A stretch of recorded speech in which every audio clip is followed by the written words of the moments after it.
Hello, and welcome to the Perry Connection. I'm your host, Jessie Barth. And with me in the studio is Nathan Paddock. Welcome, Hello. Nathan. Thank you very much. Nathan is going to be talking with me about his formative years here in Perry. And then in about 10 minutes or so, we're going to bring his daughter in, Rachael Paddock, and we'll be talking about a very special bond that you have with her as mentor and student, Yep. as well as father-daughter. So let's begin.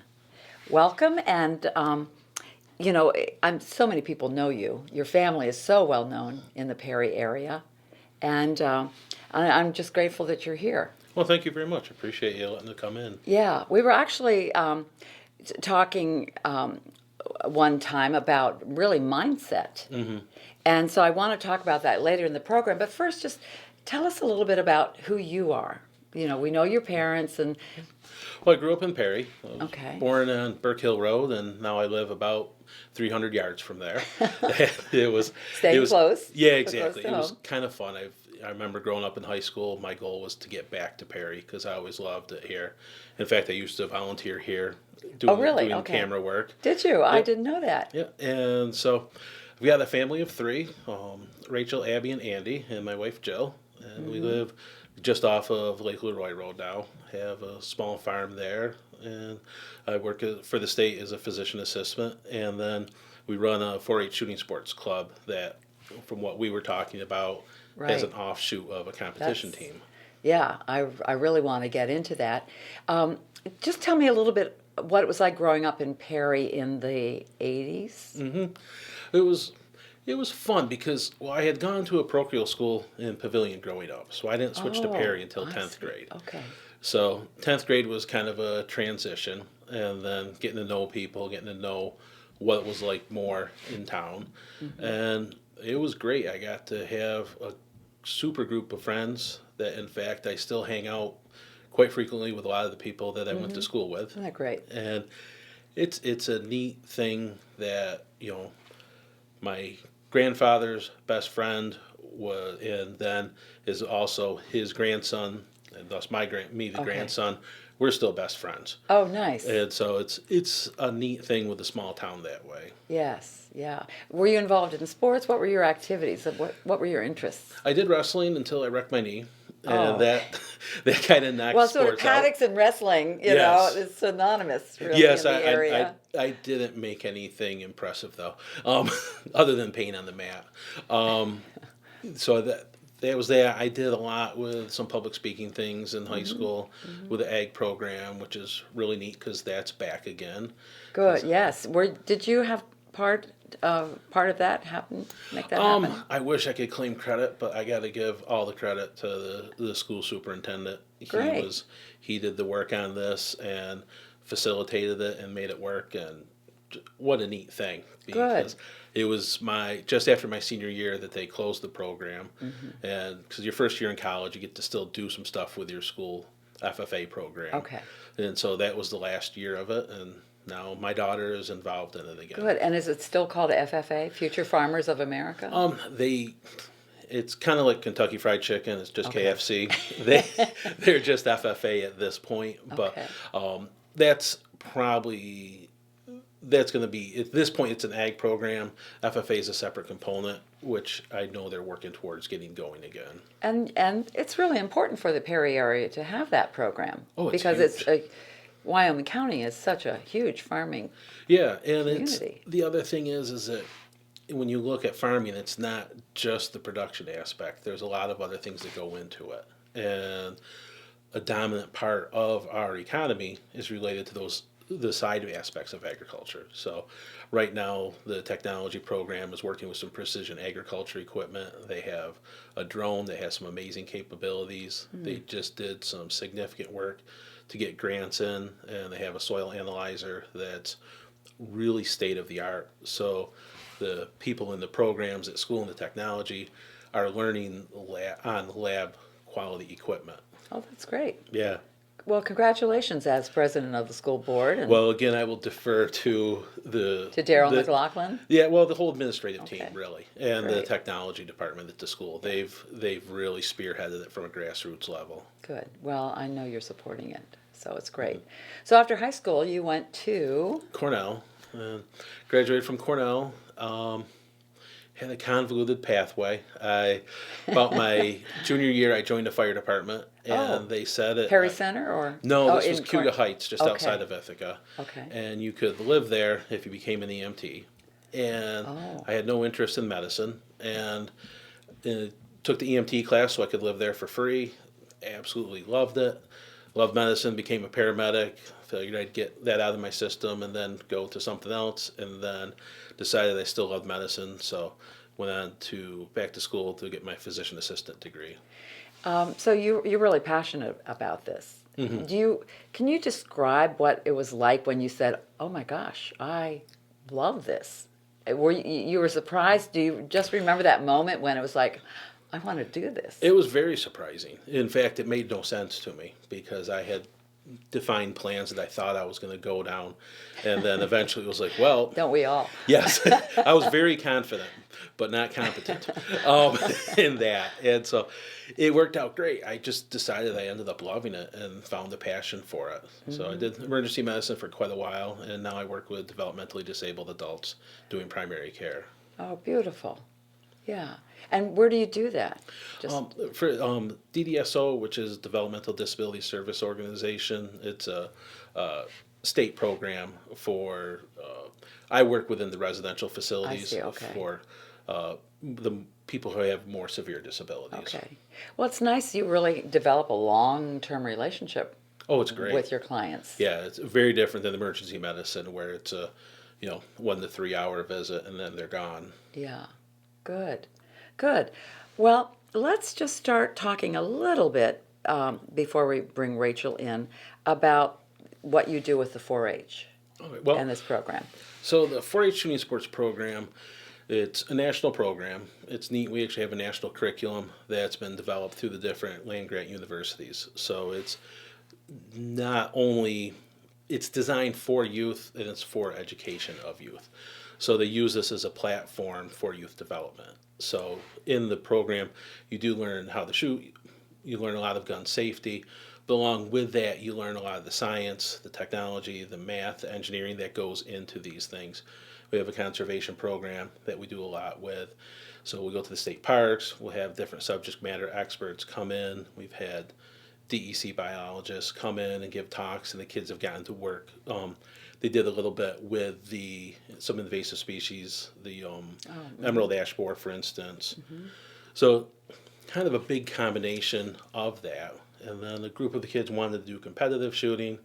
So I had shot a little bit on Cornell's rifle team, but very little. So I had just enough to make me interested. And so we started developing that, and it's And when was that? How long is the program? 2010 is Okay. when we started. Okay, so you're in your 9th year. Yep.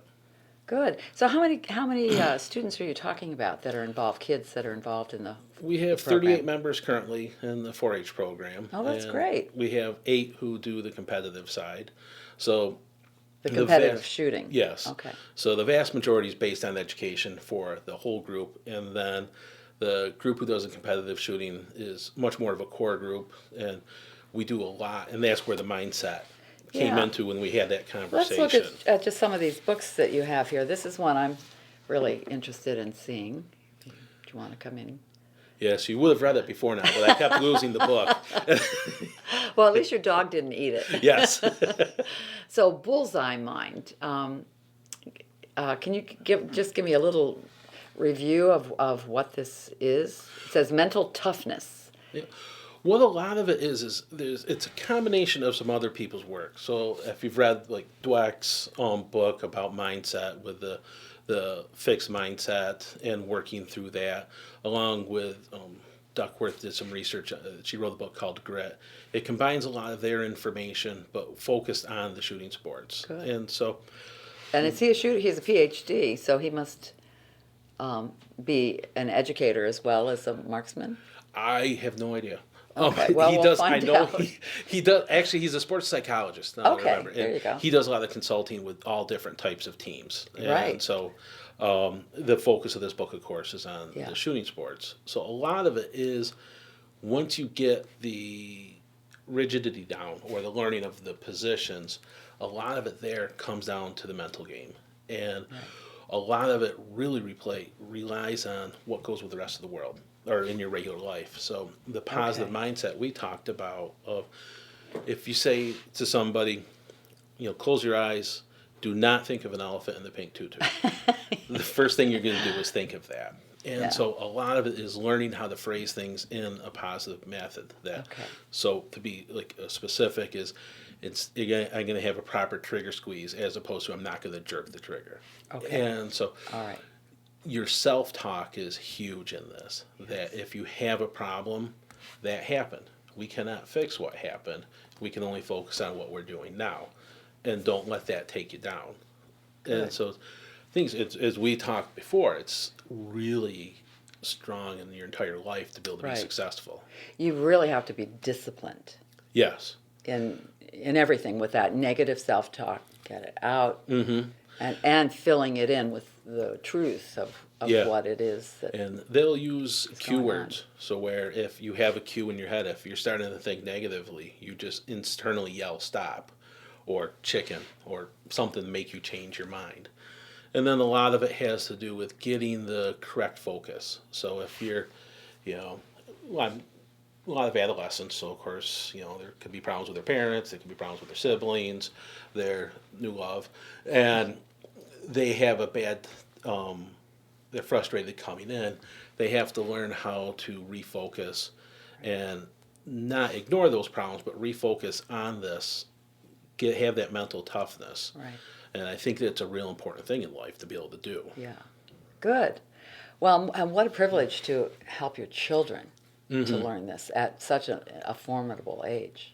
Yeah. Formative age, yeah. And it's fun because you get to spend so much time together doing things. Good.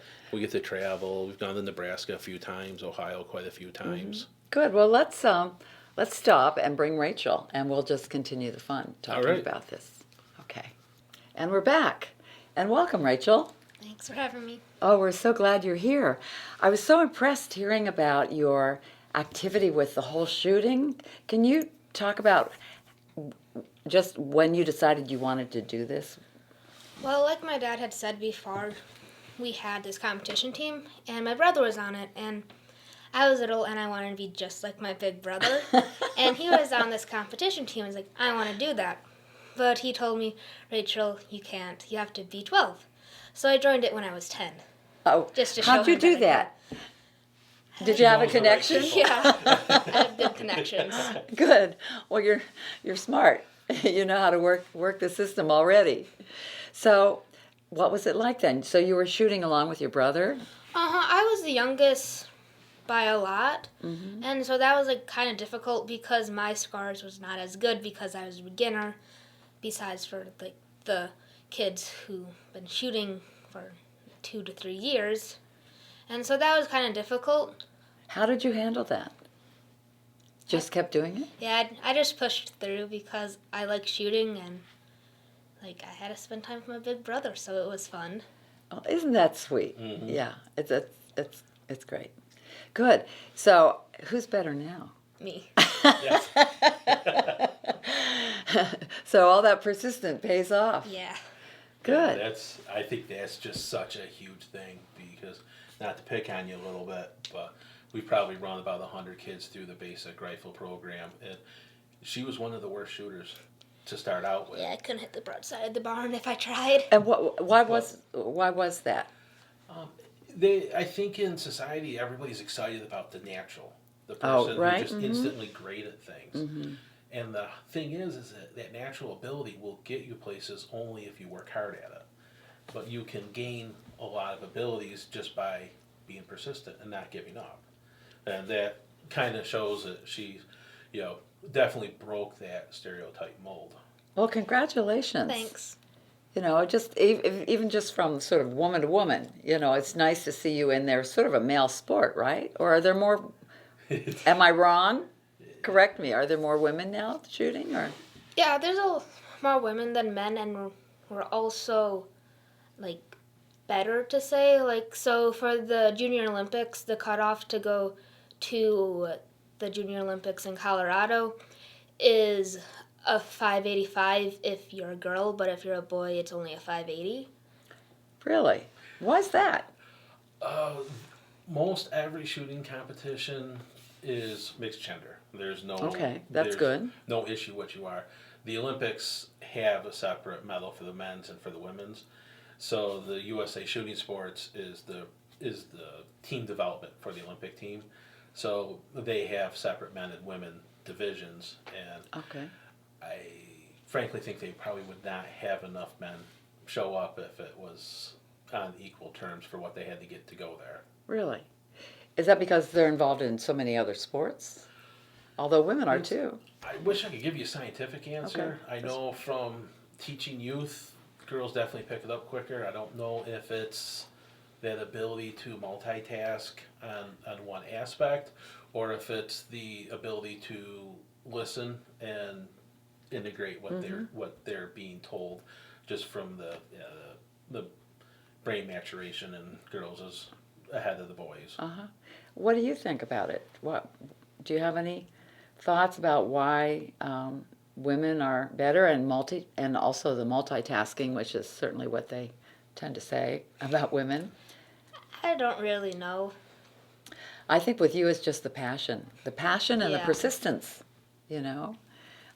just has really led the way for you. Mhm. And I have to say, you've got a slight little cast. I just want our audience to know this has nothing to do with shooting, right? You're a swimmer as well. Yeah. And so you just had a little swimming. The tore her labrum and Okay. stretched it, and A whole lot of things. yeah. Okay. So how do you, that obviously affects the physical aspect, but not the mental. So how do you mentally stay in shape for shooting? Well, I actually just read a chapter on this in one of the books that I'm reading right now. So, Is it one of these by any chance, or? It's the one the dog chewed up. yeah. Oh, literally the dog chew it up. I could show you the cover, but we decided not to.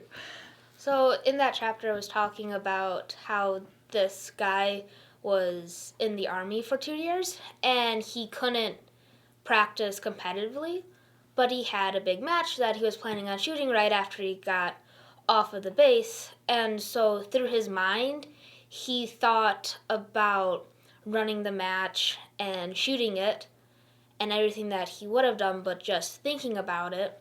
And then also, the same guy ended up going to the Olympics a couple times and winning. And one of the things that stood out in that book was he was saying how, in his mind, he was thinking, this is no biggie. I've won the Olympics many times, but just in my mind. Okay, good. So you're actually visualizing it as well. Yeah. You're not just telling yourself. Do you see it happening in your mind? Mm-hmm. Yeah, and you go through your full process so that it just becomes automatic. Because if you have to think step by step on something that goes quickly, you're not able to do it. It's almost like when you learn how to drive, you're having to remember turn signal, turn, come back. Right. You need to have everything automatic in your head. Mm-hmm. And the other neat thing, talk about visualization if you don't mind. One of the big things about shooting is like the mental aspect of it. And so I know it helps me when I get put in final matches, which is where they take the top 8 of the competitors and make them reshoot again to see who gets the final placings. And That sounds like a good idea. So it wasn't it's just really fun. luck, you get into second chance. And so it's in standing, and at the main match, everybody's like really quiet. You can hear a pin drop, but at this one, it's not the same story. People are screaming and yelling. At one of the matches, some guy brought a cello and started playing that. Why do they do that? Do they try to distract you? So Okay. to kind of weed out some of the competitors of having more of like I can completely zone out and just shoot and still shoot well. Mm-hmm. And it also put the pressure on you when there's only 4 competitors left and somebody's in the crowd is yelling, who wants a medal? Oh, and you have to be in the top 3 if you want to get a medal. Yeah. So what do you tell yourself? So Do you have a little routine or that you or checklist or? when I was up there, I think about my dog Okay. because The one that eats the books? no, it's a different one. Okay, all right. Her name's Grace, and where we shoot, sometimes we have puppies, but they're in a safe place so they don't get shot. Good. And they want to get loving, but if you're shooting, you can't pet them. And so they whine a lot. And so I kind of think about my dog in the kind of with her puppies wanting to get pet and barking and kind of just zoning her out, and like I'm zoning out the crowd. All right. Good. And it's so wonderful because it works for you. Mm-hmm. You know, it's your mind and it's your technique and it works. So tell me about your successes. I know you have had quite a few. Yeah. So when I first started out, I remember my first match. I ended up placing twice in 3 position and standing. And so that was a real confident booster of, hey, I got a medal. And so I only went to 1 match a year, and it was that one, and I kept on medaling. And then one of the other matches we went to, I was shooting in a different class, but against the same people. Mm-hmm. So the class that I was shooting in, you didn't have all the fancy jackets and pants to wear, you just had a sweatshirt. And I was competing against other people that had thick canvas jackets that minimized your movement. And I ended up getting second in that match, so that was pretty cool. Good. To beat out a lot of people in the state who had better equipment than I did. Good for you. Mm-hmm. And how old were you when you did that? 12. 12. Gosh, to have that poise when you're 12. Well, where do you see yourself? What are your goals, Rachel? I'm hoping to get a college scholarship. I'm hoping to West Virginia University or Alaska. Okay, now, and is that because they have shooting scholarships or Yes, because you want to go they're to the top Alaska? 2. Okay. I'm sure your parents would rather you go to West Virginia. Yeah, if I'm moving that way. Oh. Yeah. Yeah, good. Well, what advice do you have for someone that's watching this would say, well, wow, I think I'd like to try that? Definitely get in a program and just try Are there it out. a number of programs around here, or is this the one for Wyoming County, Locally, Livingston? there's not like right around here. Okay. There's quite a few once you start verging out of Wyoming County. So Okay. there's a number of programs up Monroe County area. Jamestown has a very big program. Okay. She got moved up to the New York State Rifle Pistol Association team, so she'll have practices in Jamestown and Rochester with that. Wow. So this is a real commitment for your family. Yeah. Now, does your younger sister Abby also shoot? She shoots, but just for the 4-H club. I see. Okay. But she does quite well. She Yes. just at the last state tournament, she got second place in her age division. So Good. she's Good. doing very, very good. Good. Well, I just have one more question for you before we just come back with your dad, and that is, what is it like working with your dad as a coach?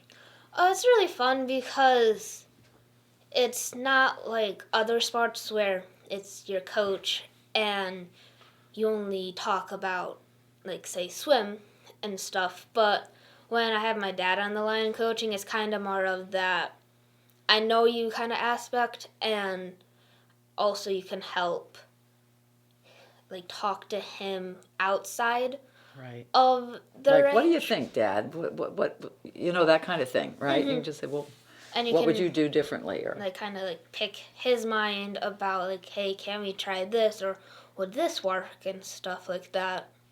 yeah.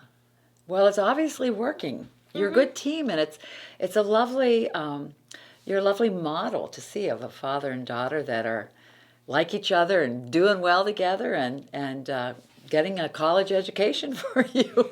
Sure hope so. A scholarship. I hope so too. I'm sure you will. Good. Well, thank you for joining us. Thank you for having me. Sure. You did a beautiful job. And we're back.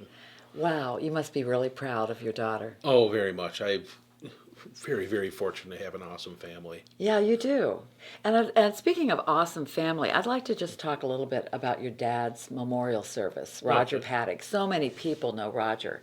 And I've never seen a high school auditorium filled with people coming to honor a man There like was they something did. else. It must have been very humbling in some ways just to see that outpouring of love and respect for your dad.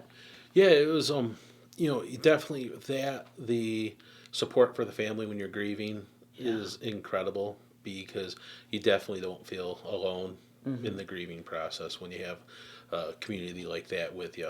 Yeah. And your dad, just talk a little bit about his business that he had. Well, he had quite a few different ones. You're right. He was a real entrepreneur. He had the Sands of Iron, which was a teenage nightclub that so he ran cool. for a while. He had the racetrack. He and Don Butler owned that together. He managed, when they had the theater downtown, he managed that. And then he heard about doing artificial insemination of cattle, and he was intrigued, and he went up to Ithaca and took a class in it, and they told him there's no way you could do it, so that was a heck of a motivator for him. Do you have that kind of motivation too? My wife seems to think so. Just say you can't do it and you're in for it. Yeah. You're going to do it. Okay.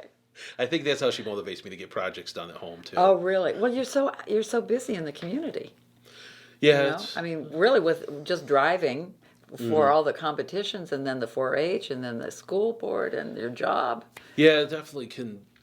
Time gets a little bit thin, but it's fun. How do you manage it, Nathan? I have an awesome wife who helps keep me on track, and Good. we now have Google Calendar so we can share it and Oh, stop great. stepping on each other's events. Now, let's talk a little bit about your awesome wife. She's also involved in the medical. Yep, she's a field. respiratory therapist. Okay. We met over code in the ICU. Oh, really? Yes, and the person I was lived just even. about going to ask you how you in the ICU. Okay. Yep. Yeah. Well, then you have a lot to talk about. Yeah, that's nice because it's when you're in medicine, you have some heartache things that occur that if you both have had that same shared commonality, we have this same really ethical belief structure, religious and spiritual structure. It's very helpful. And Yeah. something terrible happens to her at work where she's seen things that just really are rough. You can have someone that can understand and vice versa. Yeah. So you're a real team. Yeah, and that's obvious with your children. Yeah. Now, let's just move into the Perry community. It's a great place to raise children, isn't it? Oh, absolutely. What do you love the most about living in Perry? What made you want to go off to college and come right back?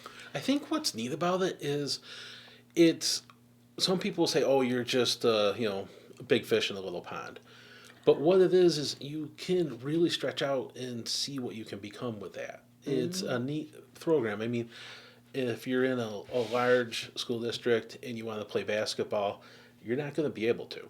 In a smaller school district, you have those opportunities. And same in the smaller community, you get to do things like this. It's, and the other nice thing is my friends that I hung out with in the high school are some of my kids' friends.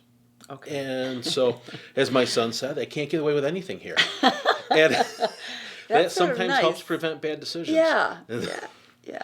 So I never felt it as constraining. I know some people can definitely feel that way, but I found it to be a very caring community. And like you said, with my dad and the passing away, just the amazing number of cards that we got. And for your mom as well. Oh, just unbelievable. The love of your parents. Yeah. Huge a volume. And, what a great thing for her because she's sending back thank you notes to people, and that took months. And so it was a great way to structure the grieving process that you're staying busy and you're still taking care of, getting that through your mind. Yeah. Well, we're grateful you came back to Perry, came back home, never really left it. And just thank you for all that you're doing for the community. Well, thanks. This was fun. I appreciate it. Yeah, it is fun. Yeah. And we'll have fun again next month when you join us on the Perry Connection. So thanks for joining, and we'll see you next month.